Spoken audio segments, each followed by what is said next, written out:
రియాజ్ అనే వ్యక్తి అతని అనుచరులైన 6గురితో కార్లను కిరాయికి తెచ్చి వేరే వ్యక్తులకు అమ్ముతున్న గ్యాంగ్ను ఎస్పీ రాజేష్ చంద్ర అరెస్టు చేసినట్లు తెలిపారు.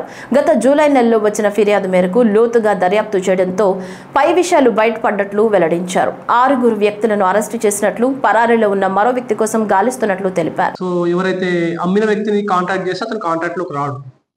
సో దీన్ని మన దృష్టికి రాగానే ఇమీడియట్ గా ఎఫ్ఐఆర్ రిజిస్ట్రేషన్ చేసుకొని దానికి సంబంధించిన మొత్తం వెరిఫై చేస్తుంటే మనకు ఇది ఒక కంప్లీట్గా ఒక ఆర్గనైజ్డ్ క్రైమ్, ఒక నెట్వర్క్ లాగా మనకి తెలిసింది. సో ఆల్మోస్ట్ ఈ 1.5 month నుంచి కూడా ఏఎస్పీ గారు and her team, Raman and Anil ఒక స్పెషల్ టీం ఫామ్ చేసుకొని దీని మీద మొత్తం వర్కౌట్ చేయడం జరిగింది. ఇది వర్కౌట్ చేసిన తర్వాత మాకు తెలిసిన విషయం ఏంటంటే ఇది ఒక కంప్లీట్ డిఫరెంట్ ఎంఓ, ఇది డిఫరెంట్ స్టైల్ ఆఫ్ ఆపరేషన్. ఇది వీళ్ళు ఏం చేస్తారంటే అక్యూజ్డ్, ఇది గ్యాంగ్ ఆఫ్ మొత్తం 7 ఉన్నారు. వీళ్ళు ఏం చేస్తారంటే ఈ రెంటల్ బేసిస్లో సెల్ఫ్ డ్రైవింగ్లో కార్లు అద్దెకి తీసుకుంటారు. తీసుకొని దానికి ఒక ఫేక్ నెంబర్ ప్లేట్ తయారు చేయిస్తారు. ఆ ఫేక్ నెంబర్ ప్లేట్ తయారు చేసి మళ్ళీ రిటర్న్ చేయడం. సో ఇది వాళ్ళ ఎంటైర్ నెట్వర్క్ స్టైల్ దాన్ని. సో దీనికి సంబంధించి వాళ్ళు ఒక డూప్లికేట్ కీ కూడా తయారు చేస్తారు. ఈ జీపీఎస్ ట్రాకర్ ద్వారా పోయిన తర్వాత బండి బయట పార్క్ చేసింది అనుకోండి, డైరెక్ట్గా బండి ఎత్తుకు వచ్చేస్తాం.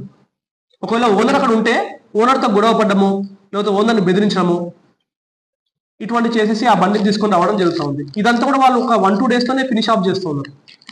అండ్ వీళ్ళు ఇటువంటి ఒక గ్యాంగ్ని మన మాచారెడ్డి పోలీస్ టీం చాలా ఎఫర్ట్స్ పెట్టి నిన్నటి రోజున బీరంగూడ పోలీస్ స్టేషన్ లిమిట్స్లో, హైదరాబాద్ శరిలింగంపల్లి లిమిట్స్లో ఓయో హోటల్లో పట్టుకోవడం జరిగింది. వీళ్ళు గత 10 రోజుల నుంచి కూడా మన టీం వెతుకుతుందని తెలిసి వాళ్ళు అక్కడ తలదాచుకుంటుంటే వాళ్ళని పట్టుకొని రావడం జరిగింది. మొత్తం 7 నెట్వర్క్లో ఇప్పుడు 4 అరెస్ట్ చేస్తున్నాము. ఇంకా కొంతమందిని కూడా ఇంకా విచారించాల్సింది. వీళ్ళు ప్రీవియస్ కూడా చాలా అఫెన్సులు చేశారు. మన దగ్గర మాత్రం ఒకటే అఫెన్స్ ఉంది. కానీ వీళ్ళు ఇప్పటికీ A1 మొహమ్మద్ ఇయాజ్ 8 అఫెన్సెస్ చేయడం జరిగింది. ఇట్లాంటివి A2 2 offences, A3 2 అఫెన్సులు, A4 1 offence, A5 1 offence. ఈ అఫెన్సెస్ అన్ని కూడా వీళ్ళు మన రాష్ట్రం పరిధిలో చేయడం జరిగింది. ఇంకా ఫర్దర్గా వీళ్ళు ఏమైనా చేశారా లేదా అనేది ఇంకా వెరిఫై చేయాల్సి ఉంది.